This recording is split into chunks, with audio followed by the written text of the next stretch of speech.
आप लोगों के लिए फिर से मैं एक इम्पॉर्टेंट टॉपिक को लेकर आया हूँ। इम्यूनिटी क्या होती है, इम्यूनिटी के कितने टाइप्स होते हैं, ये सब चीज़ हम लोग इस वीडियो में डिस्कस करने वाले हैं।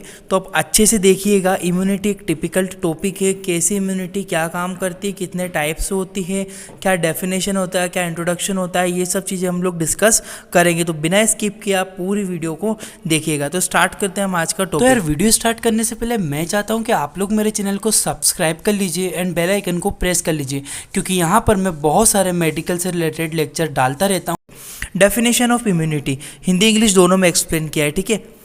देखो, डेफिनेशन ऑफ इम्यूनिटी, इम्यूनिटी होती क्या है पहले हम ये समझेंगे।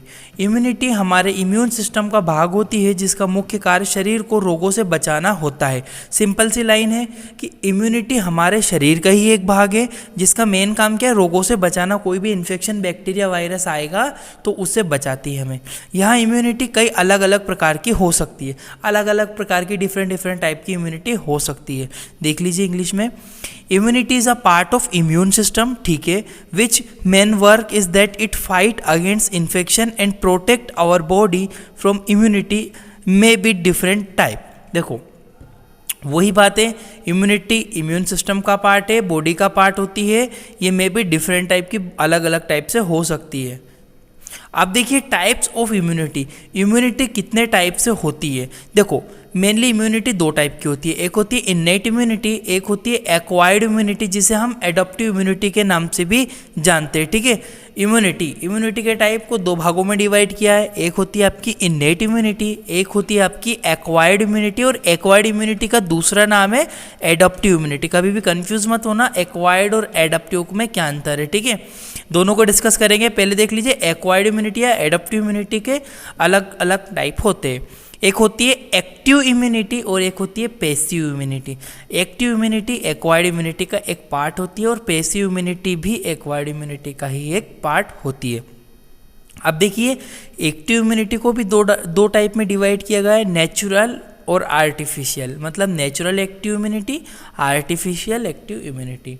अब देखिए इसमें पैसिव नेचुरल इम्यूनिटी और आर्टिफिशियल पैसिव इम्यूनिटी। तो ये देखो जनरल टाइप्स थे, innate immunity, acquired immunity. Acquired immunity दो टाइप की होती है, active passive. Active natural, artificial. Passive भी नेचुरल और आर्टिफिशियल। अब मैं आपको आगे बताता हूँ डिटेल से, एक एक करके। सबसे पहले मैं आपको डिस्कस करूँगा इन्नेट इम्यूनिटी, इसके बारे में। इन्नेट इम्यूनिटी एक्चुअल में क्या होती है, देखिए अच्छे से समझिएगा आप। इन्नेट इम्यूनिटी वो इम्यूनिटी होती है जो जन्म से पहले माँ के द्वारा प्राप्त होती है, इसे इन्नेट इम्यूनिटी कहते हैं। देखो वो इम्यूनिटी जो कि हमें कब मिले, जन्म के पहले। इन्नेट मतलब जो कि हमें जन्म के पहले ही वो इम्यूनिटी मिल गई थी माँ के द्वारा। इन्नेट इम्यूनिटी, इसे इन्नेट इम्यूनिटी कहते हैं। और यहाँ इम्यूनिटी पीढ़ी दर पीढ़ी ट्रांसफ़र होती है। सिंपल बात है, अब माँ ने लड़की को जन्म दिया, उसमें ट्रांसफ़र हुई, फिर जब वो लड़की बड़ी होगी फिर से वो अपने बच्चे में ट्रांसफ़र करेगी। तो ये जेनेटिकली होती है। इन्नेट इम्यूनिटी हमेशा ट्रांसफ़र होती रहती है वन पीढ़ी से दूसरी पीढ़ी में, ठीक है। जनरेशन टू जनरेशन ट्रांसफ़र होती है। इंग्लिश में देख लीजिए, innate immunity which are obtain before the birth. बोला है बिफोर द बर्थ, जन्म के पहले। This immunity is genetically transfer one generation to other generation. यह इम्यूनिटी एक जनरेशन से दूसरी जनरेशन में ट्रांसफर होती है। कौन सी, इन्नेट इम्यूनिटी। यह नॉन स्पेसिफिक होती है, it is non specific immunity. क्यों मैंने इसको नॉन स्पेसिफिक क्यों बोला है, देखो कुछ इम्यूनिटी ऐसी होती है जो स्पेसिफिक होती है। अब आप बोलोगे सर स्पेसिफिक का क्या मतलब होता है। जब आपकी बॉडी में, एग्जाम्पल मैं देता हूँ, जब आपकी बॉडी में यदि कोई बैक्टीरिया आया, जैसे कि ट्यूबरक्लोसिस आया, तो हमारा इम्यून सिस्टम उसके अगेंस्ट में ट्यूबरक्लोसिस की ही एंटीबॉडी बनाएगा, ना कि दूसरी बनाएगा, साल्मोनेला वाल्मोनेला इनकी नहीं बनाता है। जो बैक्टीरिया आएगा उसके स्पेसिफिक एंटीबॉडी बनती है, उसे स्पेसिफिक कहते हैं। पर जो इन्नेट इम्यूनिटी है ना, ये कोई स्पेसिफिक नहीं है। चाहे ट्यूबरक्लोसिस आ जाए, चाहे साल्मोनेला आ जाए, चाहे कोविड आ जाए, कोई भी bacteria, virus, micro organism, parasite, fungus जो भी हमारी बॉडी के अंदर इंटर करेगी, सबसे पहले उससे इन्नेट इम्यूनिटी लड़ती है, जाके लड़ने लग जाती है। स्पेसिफिक नहीं होती, किसी से भी लड़ लेगी। स्पेसिफिक का जब वर्ड बोलूँ तो स्पेसिफिक का मतलब यही होता है कि जब हमारी इम्यूनिटी किसी स्पेसिफिक एंटीजन से स्पेसिफिकली वो रिकॉग्नाइज की जाए। देखिए नेक्स्ट लाइन, या किसी भी प्रकार की मेमोरी नहीं रखती है। अब देखो कुछ सेल्स ऐसी होती है जो मेमोरी रखती है, याद रखती है। जैसे कि एग्जांपल देता हूँ, यदि कोई बैक्टीरिया आपकी बॉडी में, जैसे आज आपको 5 साल की उम्र में टीबी हुआ, ट्यूबरक्लोसिस हुआ, तो एक बार ट्यूबरक्लोसिस होने पे वो ऑटोमेटिकली हमारी बॉडी इम्यूनिटी बना लेती है और ठीक कर लेती है। बट जो इम्यूनिटी हमारी बॉडी के अंदर बनी है वो हमेशा लाखों सालों तक, मतलब जब तक हम जिंदा रहेंगे तब तक हमारी बॉडी के अंदर रहेगी। इन केस जब भी कोई बाहर से बैक्टीरिया आएगा, वही सेम ट्यूबरक्लोसिस आएगा तो उसको तुरंत मार देगी, डबल से इन्फेक्शन कॉज नहीं करने देगी, वो मेमोरी वाली होती है।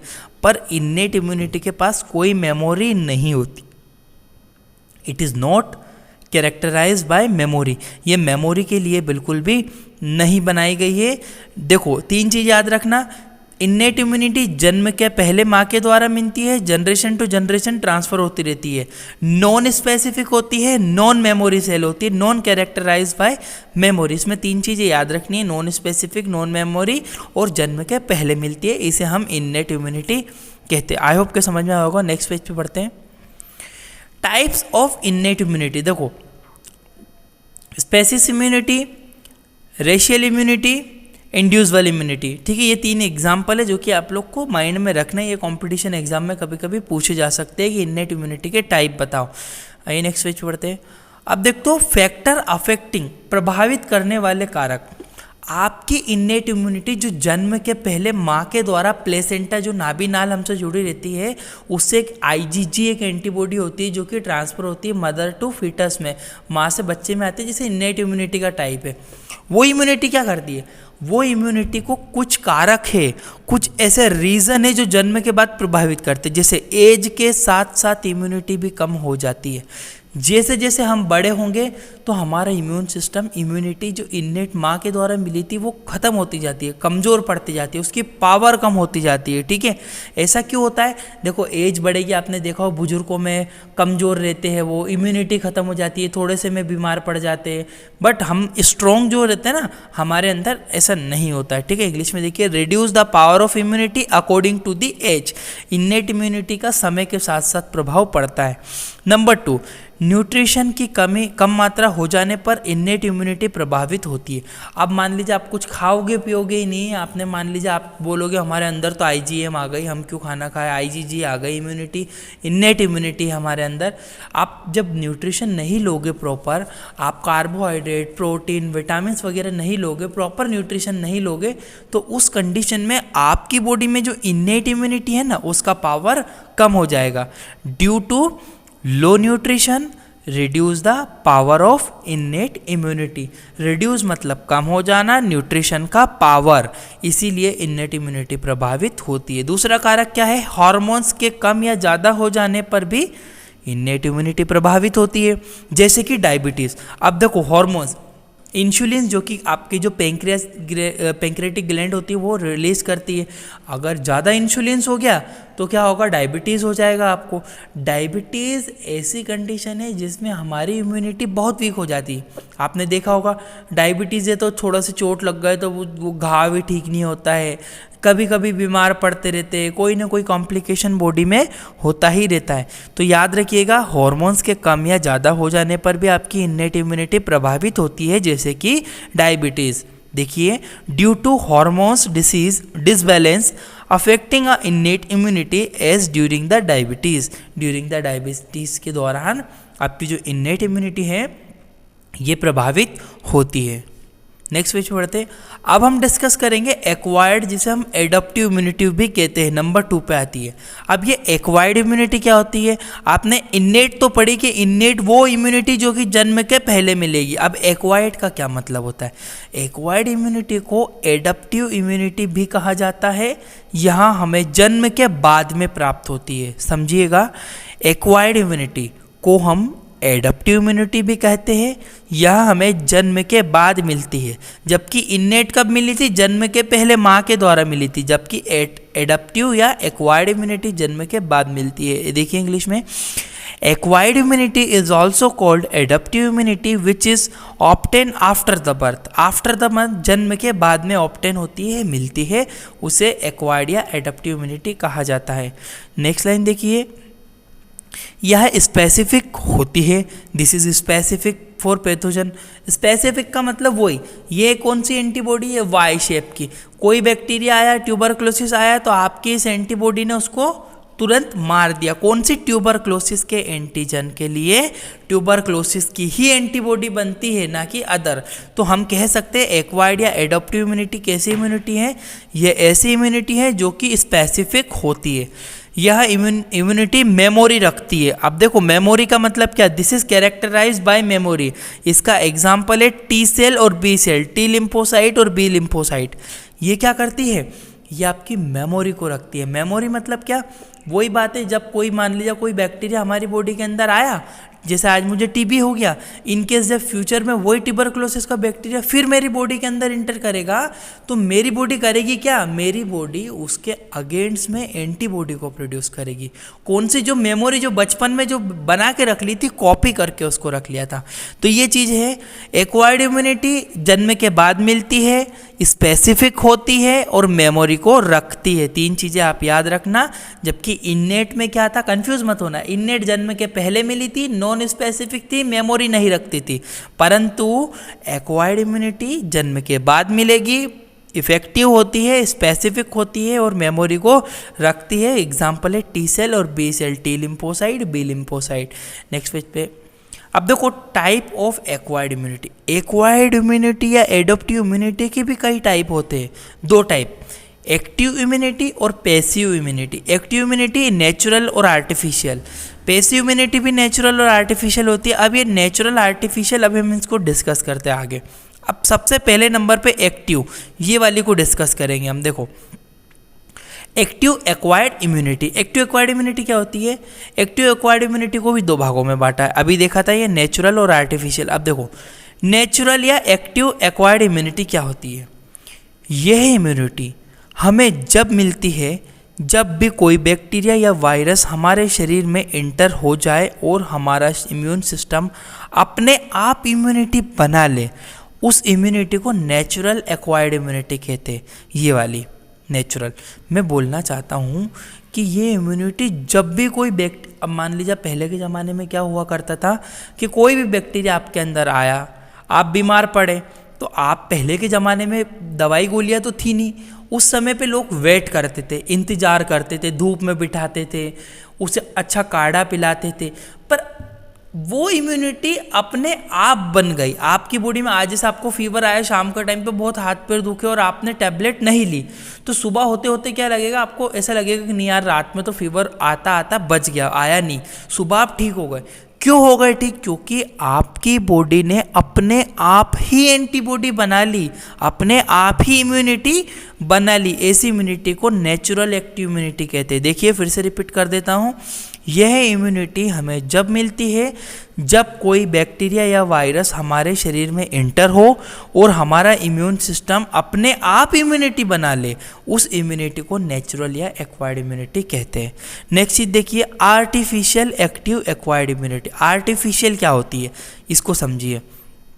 ये वाली आर्टिफिशियल, इस प्रकार की इम्यूनिटी को वैक्सीनेशन भी कहते हैं, क्योंकि जब भी कोई वैक्सीनेशन दी जाती है तब हमारा इम्यून सिस्टम इम्यूनिटी बनाता है। इस इम्यूनिटी को आर्टिफिशियल एक्वायर्ड इम्यूनिटी कहते हैं। आर्टिफिशियल एक्वायर्ड इम्यूनिटी क्या होती है, आपको बचपन में टीके लगे होंगे कहीं ना कहीं, बीसीजी लगा है, हेपेटाइटिस लगा है, काली खांसी के लिए लगा था, पोलियो की वैक्सीनेशन आपने ली थी, तो उसने क्या करा, आपकी बॉडी में गई, आपने बॉडी में जाके, हमारी बॉडी में जाके वो करेगी क्या, हमारी बॉडी में इम्यूनिटी बना लेगी।